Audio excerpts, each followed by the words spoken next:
وانشق البحار. بسم الله الرحمن الرحيم. إن الحمد لله نحمده ونستعينه ونستغفره ونعوذ بالله من شرور أنفسنا ومن سيئات أعمالنا. من يهده الله فلا مضل له ومن يضلل فلا هادي له. وأشهد أن لا إله إلا الله وحده لا شريك له وأشهد أن محمدا عبده ورسوله أما بعد.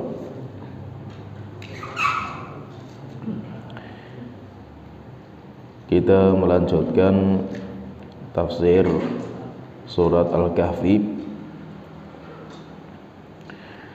dan kita sudah menjelaskan kisah perjalanan Nabi Musa belajar sama Nabi Khidir. Dan sekarang kita akan masuk di kisah yang keempat, kisah yang khusus Allah telah sebutkan di dalam surat Al-Kahfi, yaitu tentang perjalanan Dzulqarnain. Dan telah kita sebutkan tentang asbabun nuzul surat Al-Kahfi, yaitu kenapa Allah itu menurunkan surat Al-Kahfi, karena orang-orang kafir Mekah datang ke orang-orang Yahudi bertanya tentang Nabi yang muncul di negara mereka, yaitu di Mekah. Maka orang-orang Yahudi mengatakan, saluh an rajulin tawafin fil ardi. Coba tanya kepada orang itu tentang orang yang mengelilingi dunia. Ini pertanyaan pertama. Kemudian coba tanya lagi, wa an fityatin la yudra ma sana'u, tentang anak-anak muda yang mereka itu ke gua, apa yang mereka kerjakan. Wa anir ruh. Kemudian yang ketiga, coba tanya tentang ruh. Akhirnya Rasulullah SAW itu beliau menjanjikan, nanti akan saya sebutkan cerita yang kau tanyakan. Rupanya sampai berhari-hari setelah itu baru diturunkan surat Kahfi ini. Diawali dengan wa yas'alunaka, orang-orang bertanya kepada engkau wahai Rasulullah tentang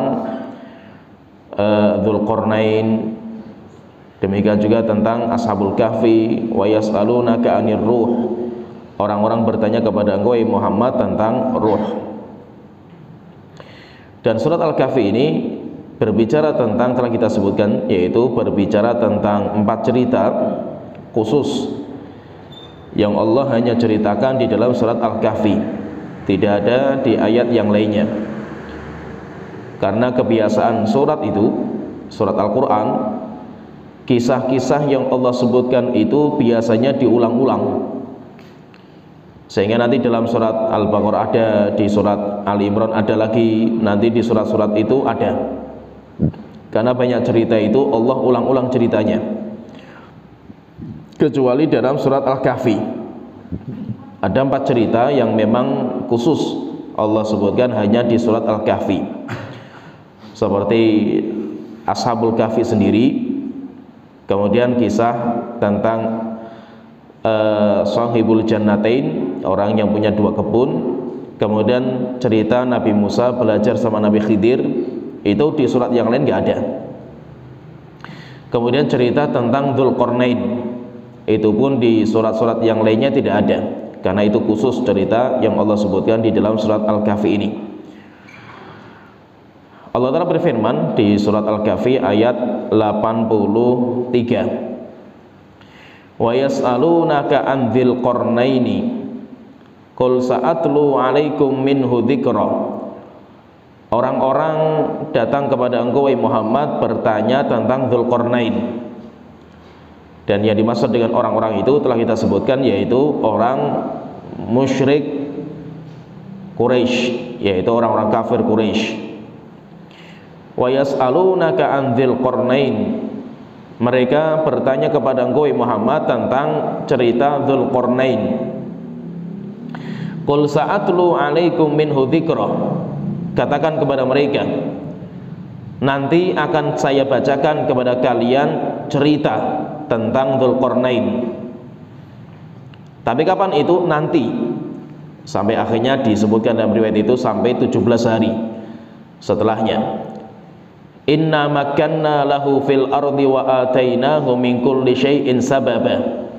Kami telah memberikan kepada Dzulqarnain dan kami telah kuatkan dia, kokohkan dia di bumi, dan kami karuniakan kepada dia setiap segala sesuatu itu jalannya, sebabnya. Ya, di sini kita akan bicara tentang Dzulqarnain. Dzulqarnain itu siapa? Sebelum kita nanti masuk ke ceritanya, kita pelajari dulu tentang Dzulqarnain itu siapa. Disebutkan oleh Imam Nukatsir, saya bacakan ucapan beliau dulu. Setelah itu baru nanti kita baca di kitab-kitab para ulama, pendapat-pendapat ulama. Beliau mengatakan, Dzakara al-Azraqi wa ghairuhu. Telah disebutkan oleh Imam Al-Azraqi dan yang lainnya, annahu tawafa ma'al Khalil bil Baitil Atiq. Bahwasanya beliau, yaitu Dzulqarnain itu, beliau tawaf bersama Nabi Ibrahim di Ka'bah. Lama banahu Ibrahim, ketika Nabi Ibrahim membangun Ka'bah. Wa qarraba ilallahi qurbanan. Kemudian dia itu memberikan kurban kepada Allah Ta'ala. Setelah itu beliau mengatakan, wa qad dzakarna tarafan min akhbarihi fi kitabil bidayah wan nihayah. Dan kami telah menyebutkan cerita Dzulqarnain itu panjang lebar nanti di kitab Al-Bidayah wan Nihayah. Ini cerita ini, yaitu ada yang mengatakan Dzulqarnain itu ada sebelum Ibrahim. Tapi itu semuanya pendapat. Namanya pendapat, sehingga memastikan siapa Dzulqarnain dan itu di zaman siapa itu tidak ada kepastian. Qala Wahab bin Munabbih, Wahab bin Munabbih itu belum mengatakan kana malakan, kana malikan, yaitu Dzulqarnain itu dia itu siapa? Dia itu siapa? Maka dia mengatakan dia itu nabi. Ada juga yang mengatakan dia itu malaikat. Ada juga ulama yang mengatakan dia itu raja. Ada juga yang mengatakan dia itu hamba.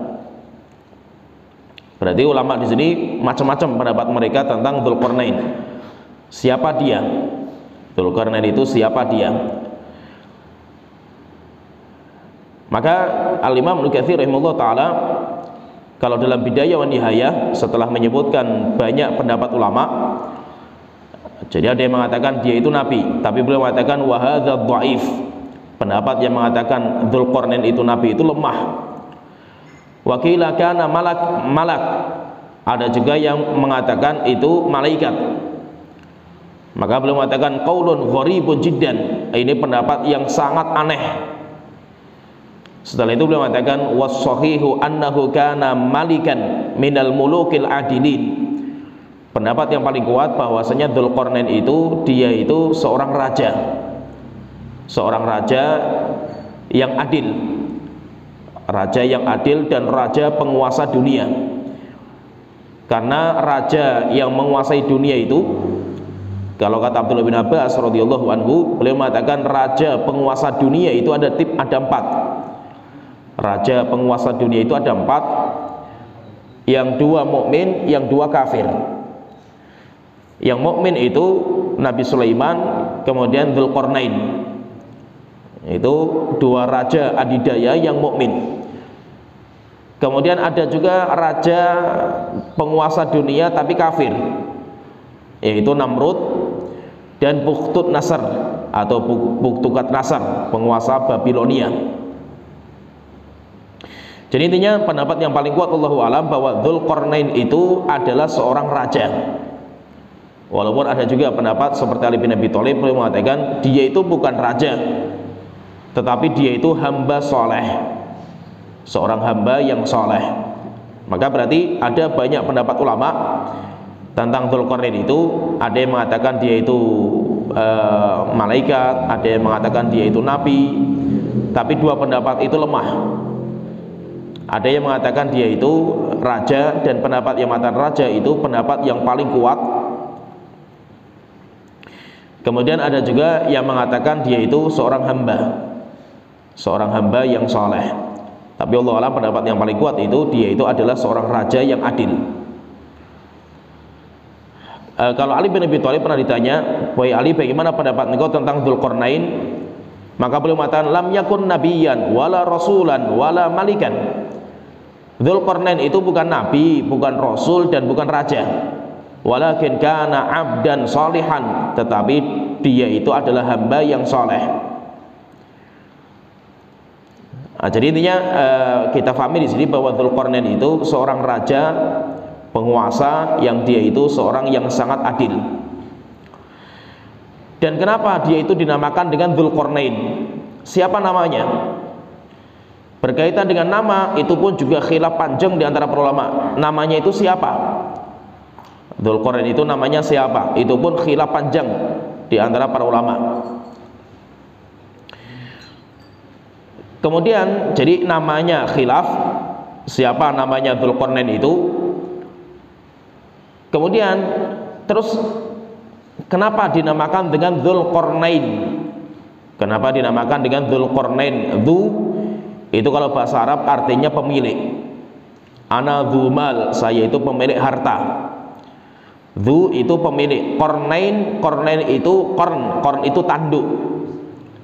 Pemilik dua tanduk. Sehingga kalau orang namanya Dzulqarnain, yaitu Dzulqarnain itu dia itu pemilik dua tanduk. Nah, Dzulqarnain itu kenapa dia itu dinamakan dengan Dzulqarnain? Yaitu dengan Qarnain itu kenapa?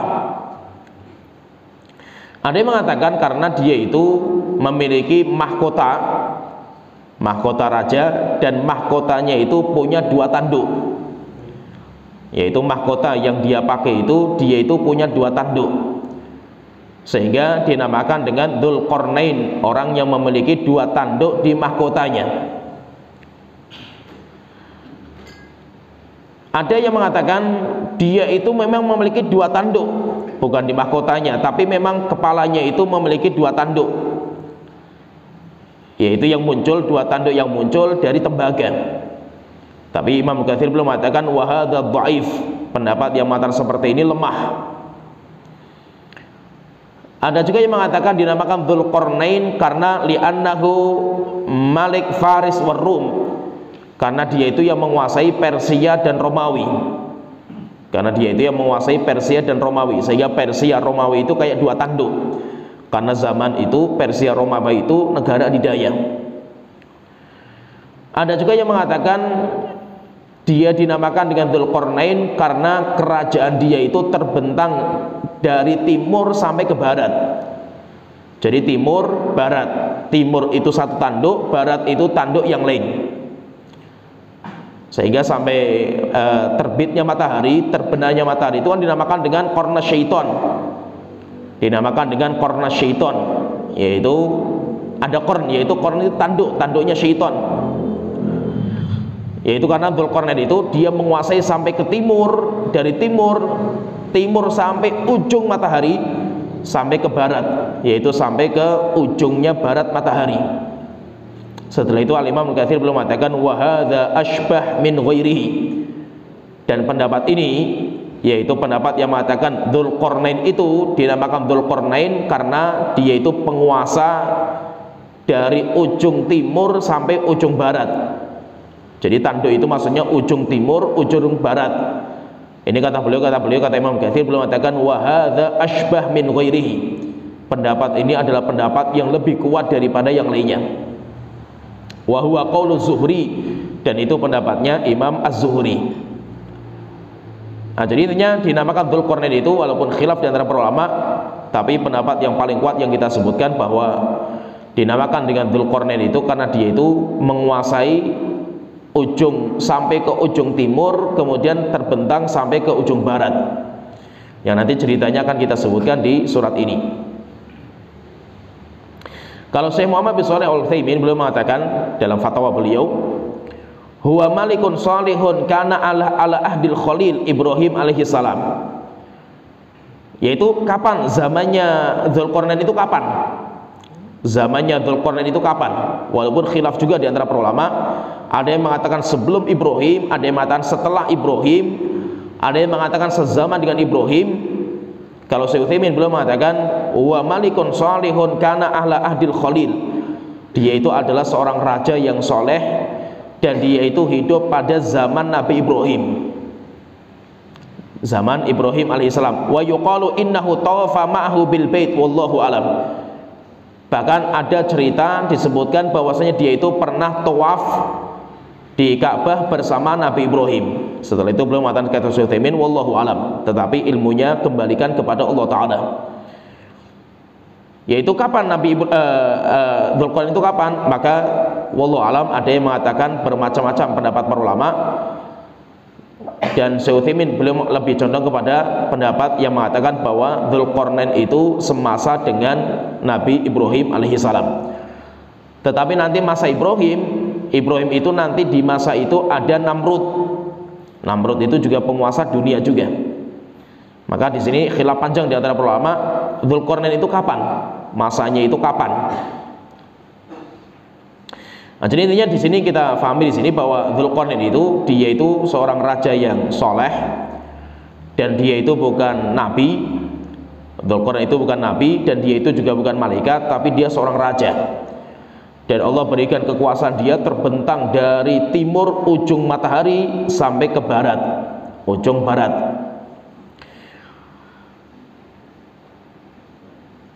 Saya sebutkan lagi ucapan Al-Imam Ibnu Katsir dalam tafsir beliau. Faqala Wahab bin Munabbih mengatakan kana malakan wa inna ma summiya Dzulqarnaini li anna safhati ra'sihi kanata min nuhas. Beliau mengatakan Dzulqarnain itu dinamakan dengan Dzulqarnain karena kepalanya itu, yaitu muncul di kepalanya itu ada tembaga. Tembaga muncul di kepalanya, yaitu di kepalanya itu muncul 2 tanduk tembaga. Wa qala ba'du ahli kitab, dan sebagian ahli kitab mengatakan li annahu malikur Rumi wa Faris.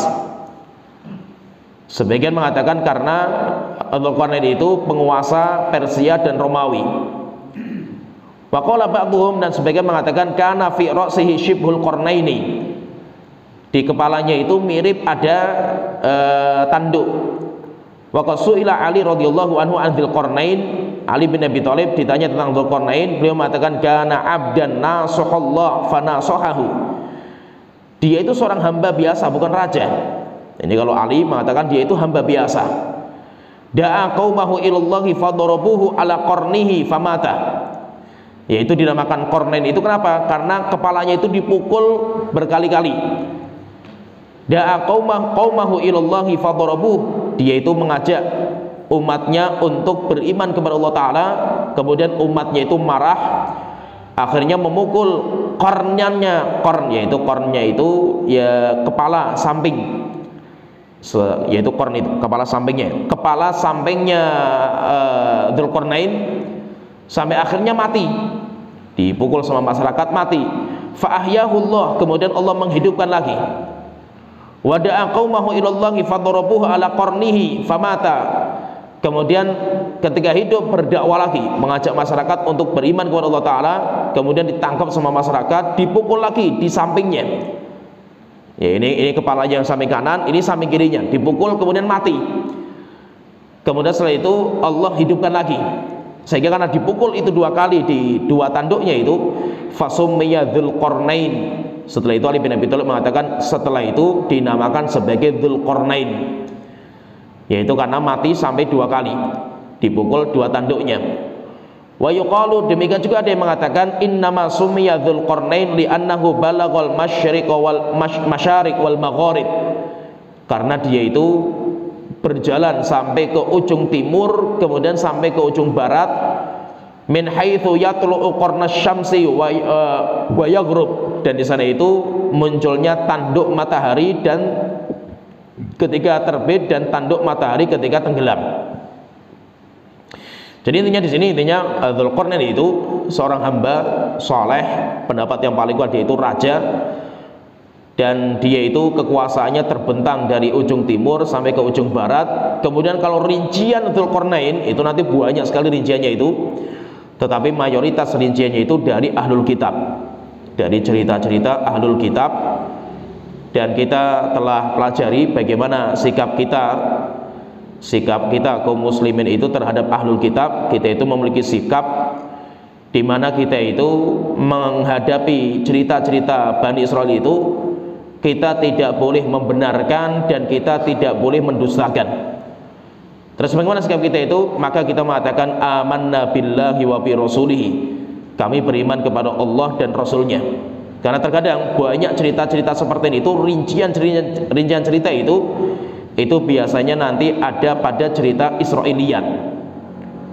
Rasulullah ketika ditanya tentang cerita-cerita Israiliyat, maka beliau mengatakan la tusaddiqu wa la tukadzibu, kalian jangan membenarkan dan kalian jangan menolak, yaitu mengingkari.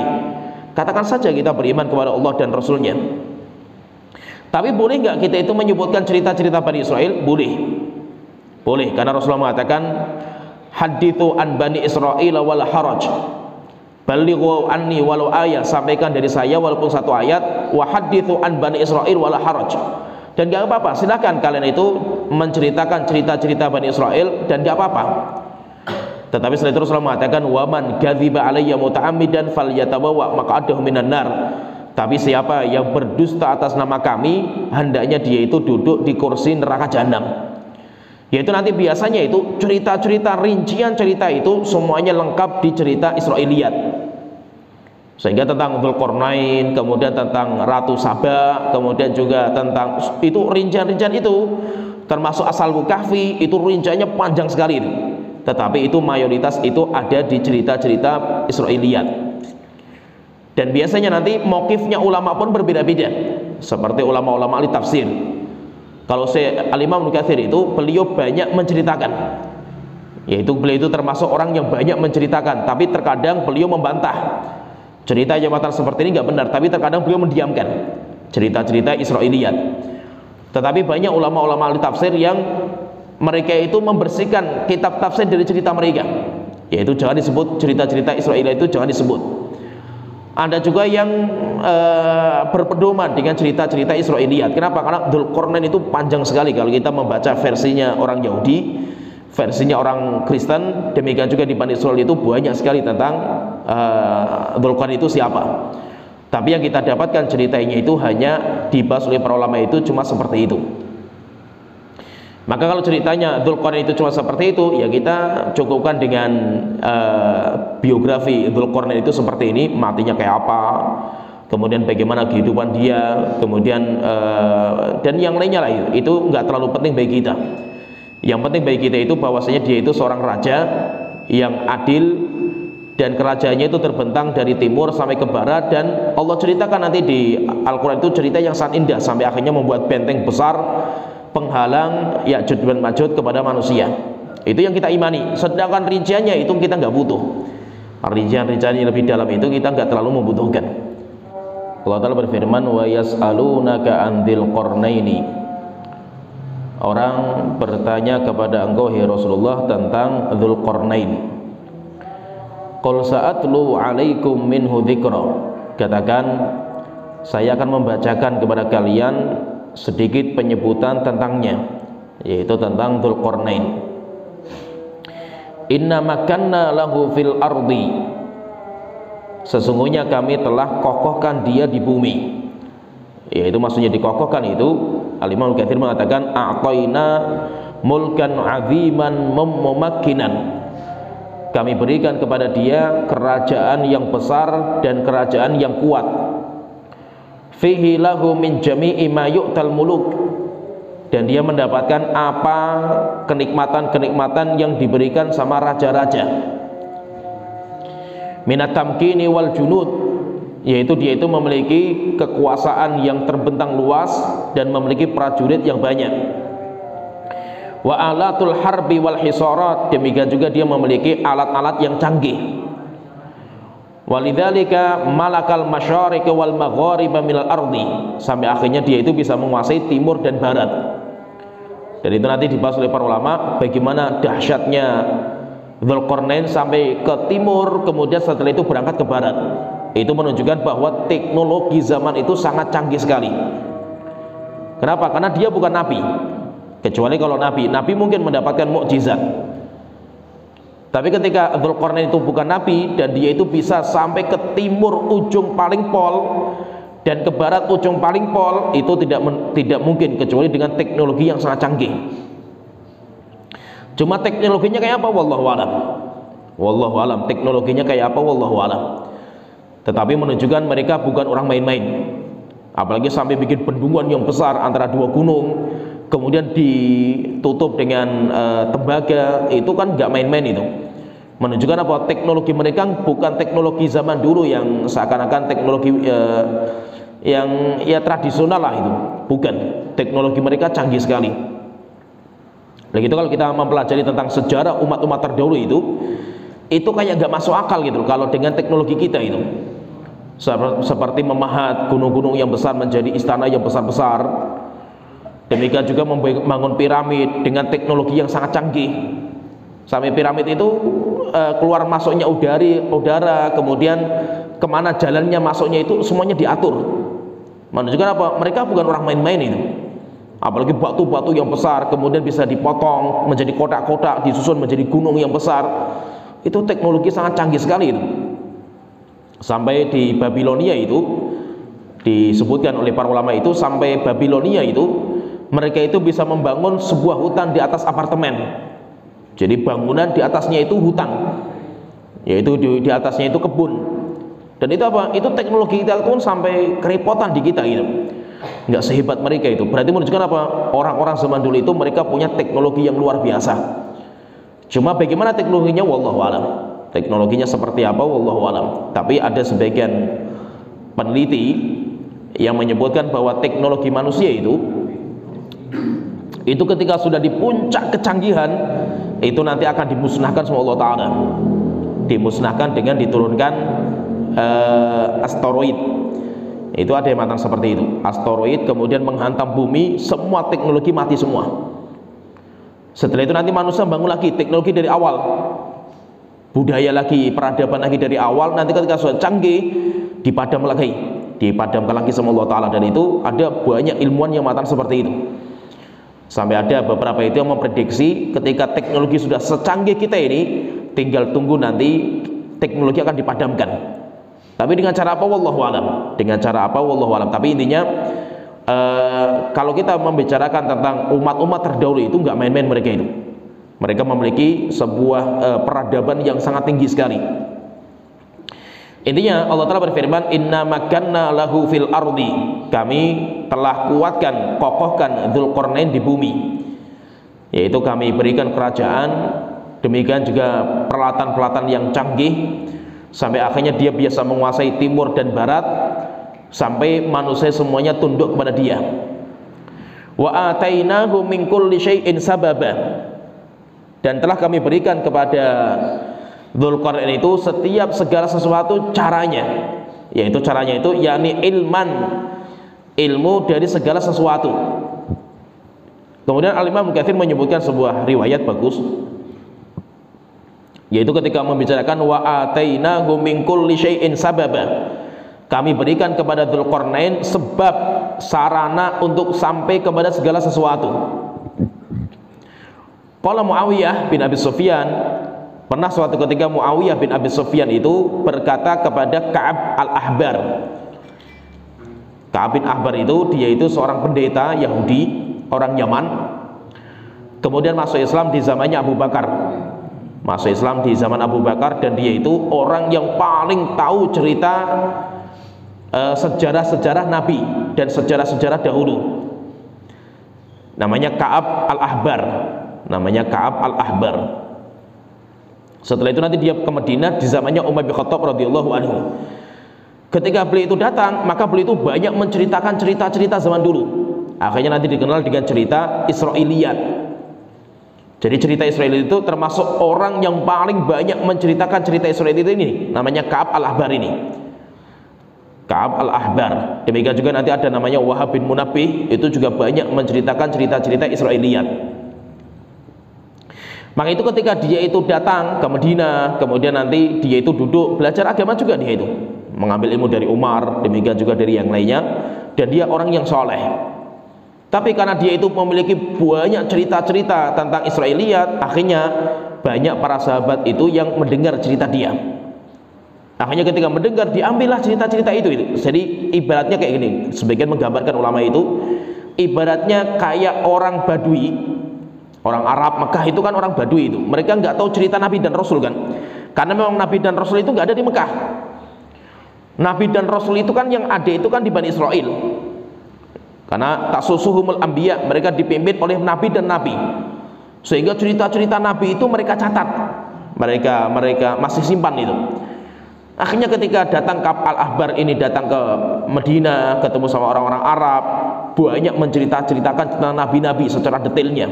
Nabi ini, ceritanya ini, ceritanya ini, ceritanya ini. Yang cerita-cerita itu dirangkum dan disimpan di Israiliyat. Akhirnya para sahabat itu mulai mendengar. Ketika sudah mendengar, akhirnya nanti mulai menceritakan. Setelah itu banyak nanti para sahabat itu yang ada yang mukthirin itu banyak yang mengambil cerita dari Israiliyat, ada juga yang mukillin, ada juga ulama-ulama yang gak banyak, sedikit mengambil dari Israiliyat itu sedikit. Dan itu nanti berpengaruh dalam riwayat. Riwayat itu diterima atau tidak itu. Maka nanti ulama mengatakan jika seseorang itu nanti termasuk mukthirin, banyak mengambil riwayat Israiliyat, kemudian bicara tentang perkara yang gaib, itu terkadang tidak diterima. Kenapa? Karena mungkin bisa jadi dari Israiliyat gitu ngambilnya itu. Tetapi kalau dia itu mukillin terhadap Israiliyat, dia itu nggak terlalu banyak, kemudian dia itu menyampaikan perkara yang gaib, maka mungkin kemungkinan itu diambil dari Rasulullah SAW, dihukumi nanti sebagai hadis yang marfu. Yaitu marfu itu hadis yang dihukumi sampai kepada Rasulullah, tapi marfu hukman, marfu secara hukum. Yaitu misalkan gini, ada seorang sahabat berbicara, dia tidak menisbatkan kepada Rasulullah SAW, kecuali kalau dia mengatakan saya mendengar Rasulullah bersabda, maka itu namanya hadis, selesai. Kalau itu namanya hadis. Sekarang kalau pendapatnya sahabat mengatakan sebuah pendapat itu lama jalil akli fihi, tidak ada potensi akal untuk masuk, yaitu perkara-perkara yang gaib. Sahabat itu bicara. Nah, maka di sini kita lihat dia termasuk mukthirin terhadap riwayat Israiliyat atau tidak. Kalau mukthirin, maka terkadang bisa ditolak, walaupun itu sahabat yang mengatakan. Kenapa? Kemungkinan dia itu ngambilnya dari Israiliyat, bukan dari Rasulullah. Nah, jadi kalau fatwanya, jadi kalau sahabat dia itu berfatwa, itu terkadang fatwanya sahabat itu ya bisa diterima, bisa ditolak. Tapi ketika sahabat menyebutkan masalah-masalah yang gaib, ini jadi masalah ini. Oleh itu kenapa ulama itu saya pun kaget juga itu, karena saya dari dulu meyakini tentang kursi Allah itu adalah maudhi'u qadamir Rabb, dan itu yang masyhur, ulama sering menyebutkan seperti itu, dan itu pendapatnya Abdullah bin Abbas. Itu saya contohkan misalkan cerita itu. Allah itu mengatakan tentang kursi, wasi'a kursiyyuhus samawati wal ardh. Kursi Allah itu seluas langit-langit dan bumi, terbentang kursi Allah itu besar sekali. Dan kursi Allah itu beda dengan arsy. Walaupun ada ulama ahli tafsir mengatakan kursi itu arsy, tapi banyak yang mengatakan itu lemah sekali pendapat, karena kursi itu beda dengan arsy. Kalau arsy kita sudah mendapatkan berita, arsy itu apa? Singgasana Allah Ta'ala. Sehingga arsy itu kayak raja itu punya arsy. Ratu Saba itu punya singgasana juga. Ya, berarti raja itu punya singgasana. Lah, kalau arsy itu ada sifat detailnya dalam hadis. Contohnya misalkan sifat detailnya itu ada malaikat wa yahmilu arsya rabbika fawqahum yauma idzin tsamaniyah. Arsy itu memiliki tiang. Setiap tiang itu disangga oleh malaikat, jumlahnya 8, berarti ada 8 tiang. Kemudian Allah itu bersemayam di atasnya, kan jelas ini ada gambaran kan, arsy itu singgasana Allah Ta'ala. Tapi yang menjadi masalah itu kursi itu apa gitu loh. Yang menjadi masalah itu kursi, wasi'a kursiyyuhus samawati wal ardh. kursi Allah seluas langit-langit dan bumi. Kursi ini apa? Kita mencari riwayat, nggak ada penunjuknya. Apakah kursi itu seperti kita tempat duduk? Kita katakan Allah punya singgasana, punya arsy. Terus kursi itu apa? Kita mencari riwayat, nggak ketemu. Tapi setelah itu kita mendapatkan ucapan seorang sahabat, dan riwayatnya sahih sampai kepada beliau, yaitu ucapan Abdullah bin Abbas radhiyallahu anhu. Beliau mengatakan al-kursi maudhi'u qadamir rabb. Kursi itu adalah tempat injakan kaki Allah Ta'ala. Nah, sekarang yang jadi sekali sini, ini ucapan sahabat. Apakah ucapan sahabat itu hujjah? Enggak. Karena bagaimanapun sahabat itu manusia, dia tidak mendapatkan wahyu dari Allah Ta'ala. Ucapan yang maksum itu hanya Rasulullah SAW. Sehingga kalau Rasulullah bicara masalah yang gaib, itu wajib diterima, karena ucapannya Rasul itu maksum. Tapi yang menjadi masalah itu, ini ucapan sahabat. Terus bagaimana sikap kita itu? Maka nanti ada kaidah. Kaidahnya itu, seorang sahabat yang mengatakan sebuah ucapan la majala lil aqli fihi, yang pembahasan itu nggak mungkin akal itu bisa masuk ke dalamnya itu, maka lahu hukmur rafa, dihukumi dengan marfu. Marfu itu apa? Kalau kita belajar mustalah, marfu itu hadis yang sampai ke Rasulullah SAW. Hadisnya ke Rasulullah. Kalau sampai ke Rasulullah, maka berarti hujjah. Hujjahnya itu kenapa? Karena marfu'nya. Karena marfu'nya. Sehingga nanti banyak ulama itu mengatakan wa hadza lahu hukmur rafa. Itu jadi seorang sahabat ketika mengatakan, contohnya gini misalkan ya, saya contohkan misalkan. Ketika sahabat misalkan mengatakan sebuah kalimat, contohnya misalkan dalam masalah berwudu. Rasulullah mengatakan ablighu fil wudu, sempurnakan wudhu kalian, sempurnakan, karena mukmin itu, seorang mukmin itu nanti anggota wudhunya bercahaya. Nah di sini kalimat sampai Abu Hurairah itu dia mengatakan itu, kata beliau itu, Abu Hurairah itu kalau berwudhu itu kalau mencuci tangan itu sampai ke siku, kalau mencuci kaki itu sampai ke lutut. Pertanyaan, lah ini pendapatnya Abu Hurairah itu rafa enggak itu? Marfu enggak itu? Dihukumi rafa atau tidak itu? Kalau dihukumi rafa berarti seperti hadis. Seperti hadis. Tapi kalau enggak dihukumi ya berarti ijtihadnya beliau. Namanya ijtihadnya sahabat itu bisa benar bisa tidak gitu, karena manusia kan itu. Oleh itu maksudnya itu di sini intinya ketika seorang sahabat itu dia itu mengatakan sebuah pendapat, di dalamnya itu enggak ada kemungkinan akal itu bisa masuk, maka kemungkinan itu bisa dihukumi dengan hadis marfu lahu hukmur rafa. Namun dengan syarat juga para ulama itu, kecuali kalau sahabat itu banyak mengambil dari cerita Israiliyat. Nah sekarang pertanyaan di sini, Abdullah bin Abbas termasuk yang sering atau tidak? Maka di situ ulama berbeda pendapat. Saya pun kaget juga itu waktu itu, karena saya itu ya sering dari dulu yang mengatakan kursi itu maudhi'u qadamir rabb yang kita fahami. Tapi setelah kita gali lagi, kemudian kita rupanya mendapatkan khilaf di antara para ulama, apakah pendapatnya Abdullah bin Abbas itu bisa jadikan hujjah atau tidak. Banyak yang mengatakan bisa.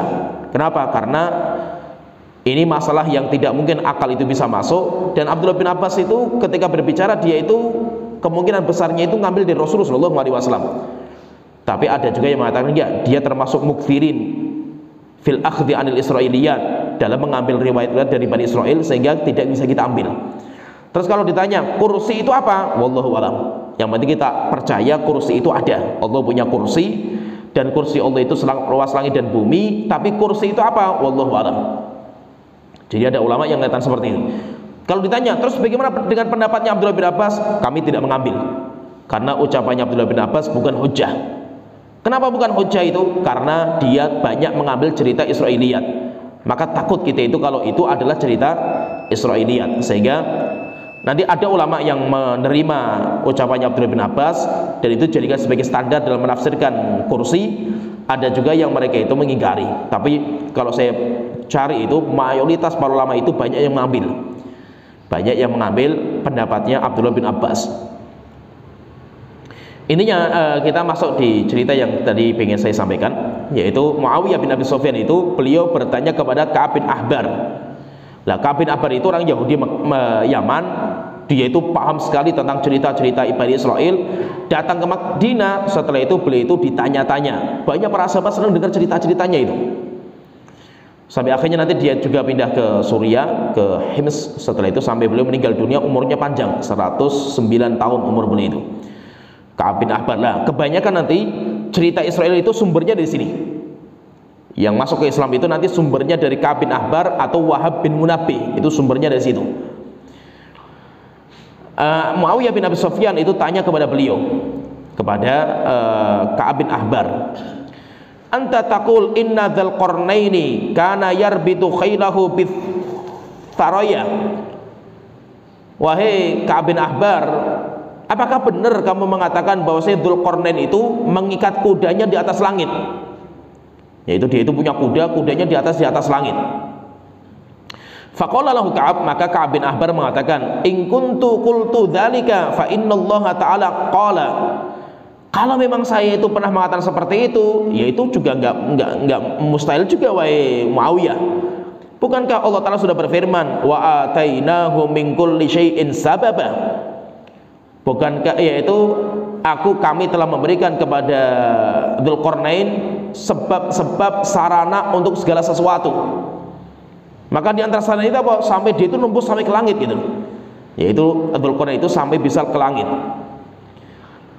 Setelah itu Al-Imam Katsir beliau mengatakan, wa hadzal ladzi anqarahu Muawiyatu ala Ka'ab al-Ahbar huwa shawab. Terus pendapat yang benar mana itu? Muawiyah ngingkari. Enggak ada namanya Dzulqarnain itu naik ke atas langit itu. Ka'ab bin Ahbar mengatakan mungkin gitu loh. Namanya mungkin karena Allah sudah memberikan sarana kepada Dzulqarnain sehingga mungkin dia itu punya kuda sampai nembus ke atas langit kerajaan dia itu. Maka siapa yang benar itu? Maka Ibnu Katsir beliau mengatakan, wa hadzal ladzi anqarahu Muawiyatu, yang diingkari oleh Muawiyah terhadap Ka'ab bin Ahbar huwa shawab, itu pendapatnya itu lebih benar Muawiyah daripada Ka'ab bin Ahbar. Wal haqqu ma'a Muawiyah fil inkar. Al-Imam Katsir beliau mengatakan, dan pendapat yang benar itu bersama Muawiyah, yaitu bahwasanya apa? Ka'ab bin Dzulqarnain itu enggak bisa sampai ke atas langit. Fa innahu la sabila lil bashari ila syai'in min dzalika. Beliau mengatakan karena tidak ada seorang pun yang bisa menembus sampai ke langit.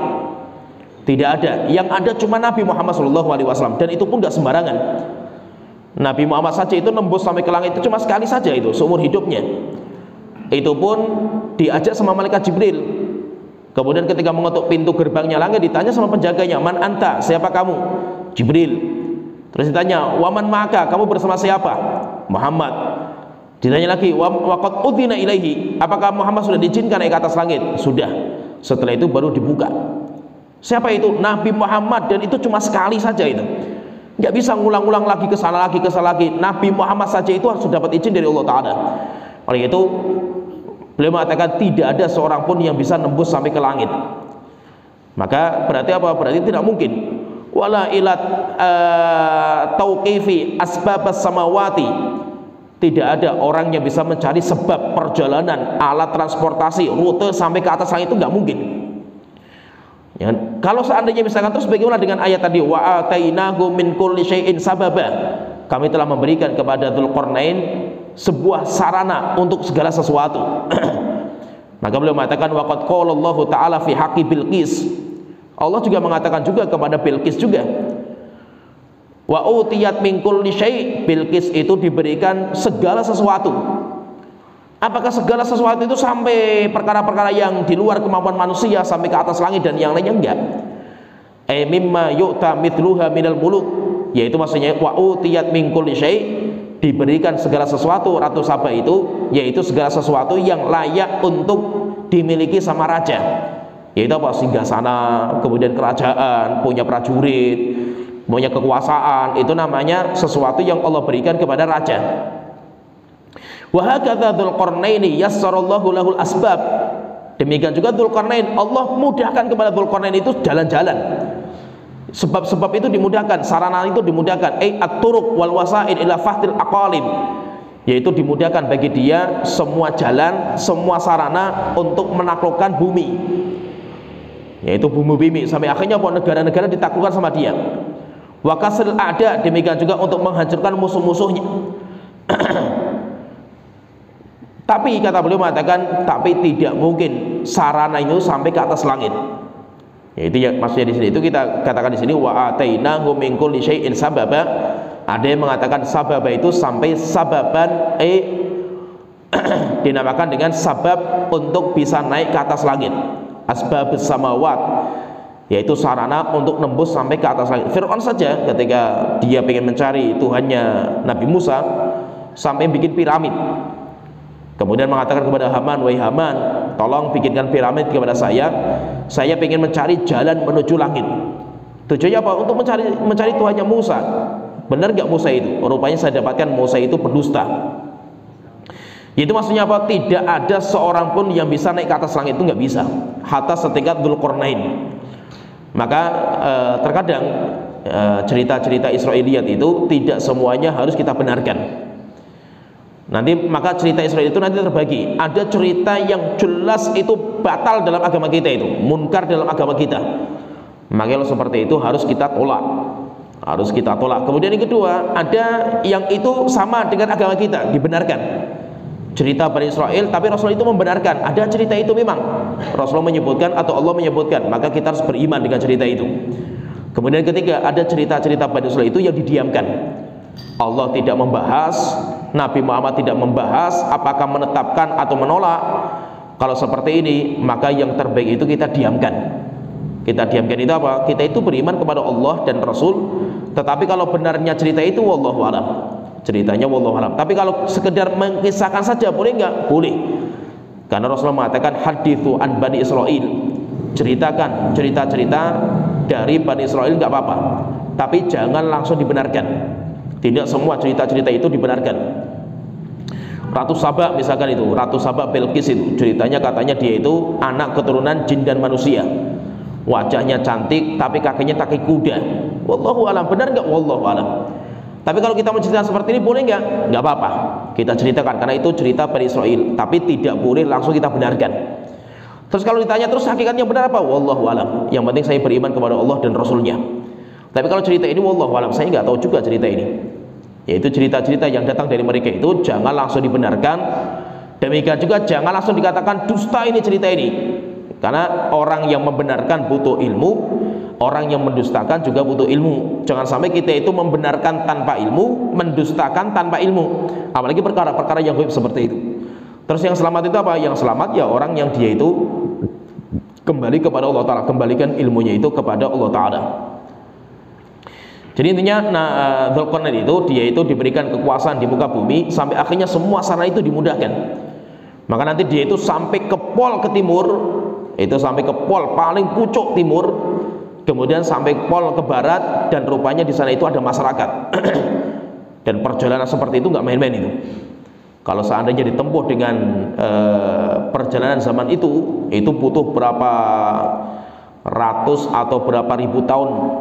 Perjalanan panjang sekali, karena bumi itu kalau dilalui dengan kendaraan biasa itu butuh waktu yang sangat-sangat lama sekali itu. Maka nanti itu berarti apa? Itu sesuatu yang luar biasa Allah telah berikan kepada Dzulqarnain. Kalau dia bukan nabi, maka itu mungkin karomah. Mungkin itu adalah karomah, karena Dzulqarnain kita katakan itu bukan nabi. Kalau nabi mungkin itu mukjizat. Tetapi kalau dia bukan nabi, mungkin karomah. Bisa nggak karomah itu seperti itu? Bisa, tapi nggak bisa diulang-ulang. Dan karomah itu nggak bisa dipelajari. Dan karomah itu nggak bisa yaitu tidak bisa dipelajari, kemudian tidak bisa diulang dan tidak bisa disengaja. Yaitu pengen kembali lagi seperti itu nggak bisa. Nah, jadi kita katakan kalau itu sesuatu yang luar biasa itu munculnya dari orang soleh seperti Dzulqarnain, maka mungkin itu adalah karomah. Seperti misalkan Maryam diberikan buah-buahan, walaupun dia itu berada di kamarnya itu karomah. Itu karomah. Tetapi kalau munculnya itu dari Nabi, itu namanya mukjizat. Ya sampai di sini. Nanti kita insyaallah kita lanjutkan pembahasan tentang kehebatan Dzulqarnain. Bagaimana perjalanan Dzulqarnain sampai ke timur, kemudian sampai ke barat. Nanti insyaallah akan kita sambung pada pertemuan berikutnya. Sampai di sini wa akhiru da'wana alhamdulillahirabbil alamin sallallahu alaihi wa sallam wa alihi wasallam ajmain.